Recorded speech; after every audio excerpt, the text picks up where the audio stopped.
This is the story of Rudolph the red-nosed reindeer. 'Twas the day before Christmas, and all through the hills the reindeer were playing, enjoying the spills of skating and coasting and climbing the willows, and hopscotch and leapfrog, protected by pillows.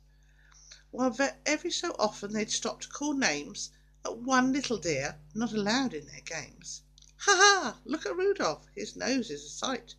It's red as a beet, twice as big, twice as bright. While Rudolph just cried. What else could he do? He knew that the things that they were saying was true.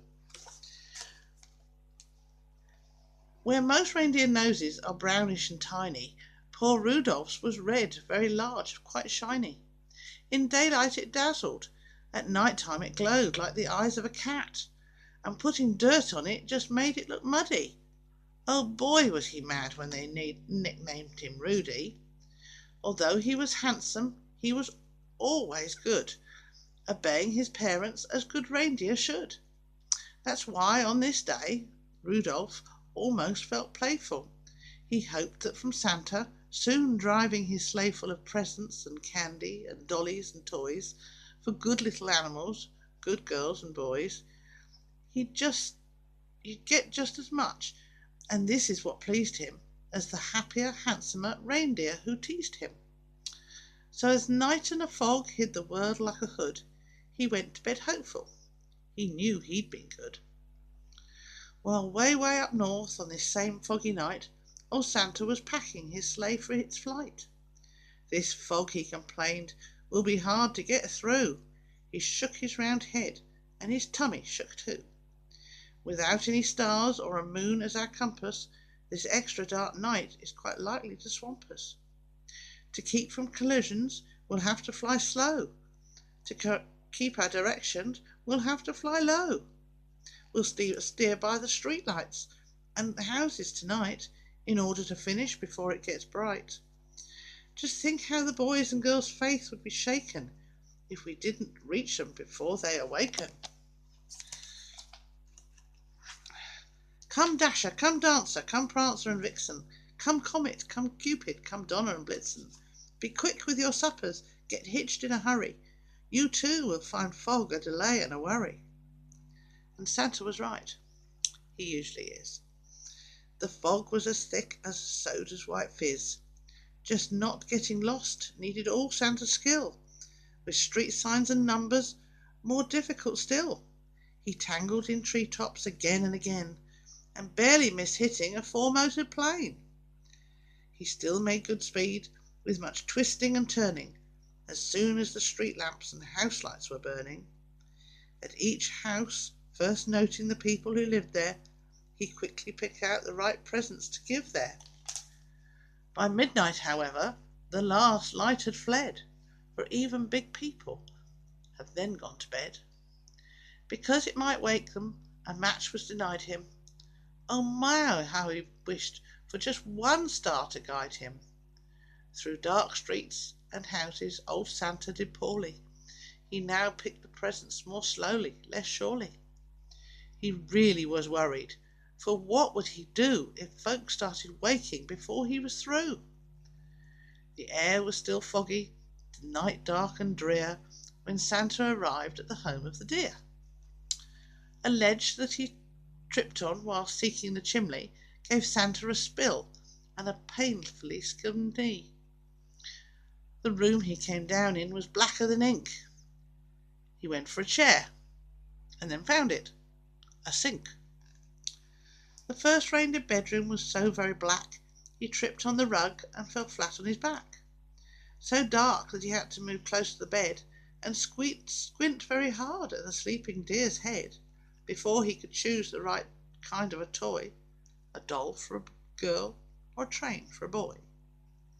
But all this took time and filled Santa with gloom, while slowly he groped towards the next reindeer's room. The door he'd just opened, when to his surprise a dim but quite definite light met his eyes. The lamp wasn't burning. The glow came instead from something that lay at the head of the bed. And there lay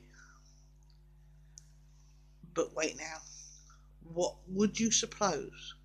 The growing, you've guessed it, was Rudolph's red nose. So this room was easy. This one little light let Santa pick quickly the gifts that were right. How happy he was till he went out the door. The rest of the house was as black as before, so black that it made every step a dark mystery. And then came the greatest idea in all history.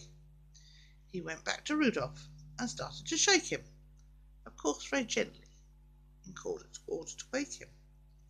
And Rudolph could scarcely believe his own eyes. You can just imagine his joy and surprise at seeing who stood there, so real and so near, while telling the tale we've already told here.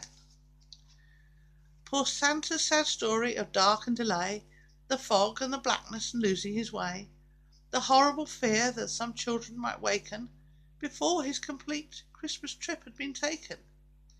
And you, he told Rudolph, may yet save the day. Your wonderful forehead may yet pave the way for a wonderful Christmas. It actually might. Old Santa, you'll notice, was extra polite to Rudolph regarding his wonderful forehead.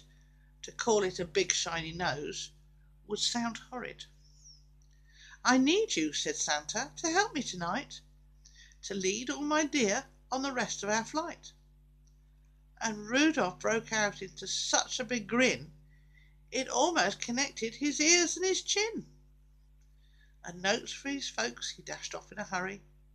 I've gone to help Santa, he wrote. Do not worry, said Santa. My sleigh I'll bring down to the lawn.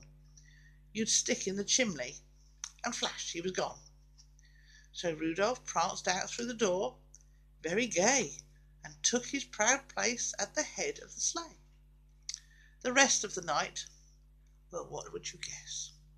Old Santa's idea was a brilliant success, and brilliant was almost no word for the way that Rudolph directed the deer and the sleigh.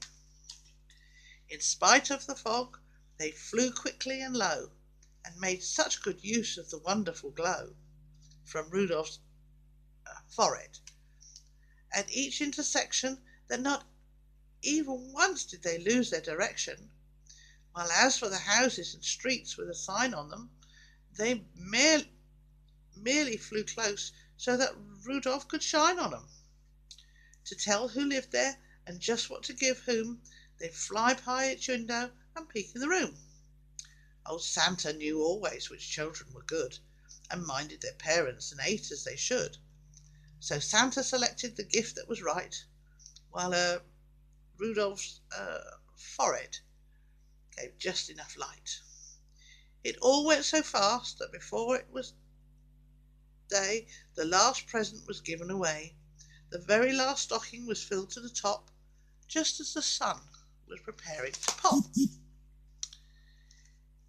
This sun woke the reindeer in Rudolph's hometown.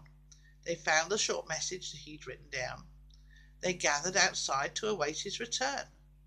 And were they excited, astonished to learn that Rudolph, the ugliest deer of them all, Rudolph the red-nosed, bashful and small, the funny-faced fellow they always called names and practically never allowed in their games, was now to be envied by all far and near, for no greater honour could come to a deer than riding with Santa and guiding his sleigh, the number one job on the number one day. The sleigh and its reindeer soon came into view, and Rudolph still led them as downward they flew. Oh boy, was he proud as they came to a landing, right where his handsomer playmates were standing. Those bad deer who used to do nothing but tease him would now have done anything only to please him. They felt even sorrier they had been bad when Santa said, Rudolph, I've never have had a deer quite so brave or so brilliant as you, as fighting black fog and steering me through. By you, last night's journey was actually bossed. Without you, I'm certain we'd all have been lost. I hope you'll continue to keep us from grief on future dark trips as Commander-in-Chief. While Rudolph just blushed from his head to his toes, until his whole fur was as red as his nose. The crowd first applauded, then started to screech, "Hooray for our Rudolph, and we want a speech." But Rudolph was bashful, despite being a hero, and tired. His sleep on the trip total zero. So that's why his speech was quite short and not bright. "Merry Christmas to all, and to all a good night." And that's why. Whenever it's foggy and grey, it's Rudolph the Red-Nosed who guides Santa's sleigh. Be listening this Christmas, but don't make a peep, 'cause that late at night children should be asleep. The very first sound that you'll hear on the roof, provided there's fog, will be Rudolph's small hoof. And soon after that, if you're still as a mouse, you may hear a swish as he flies round the house and gives enough light to give Santa a view of you and your room. And when they're all through, you may hear them call as they drive out of sight, "Merry Christmas to all, and to all a good night."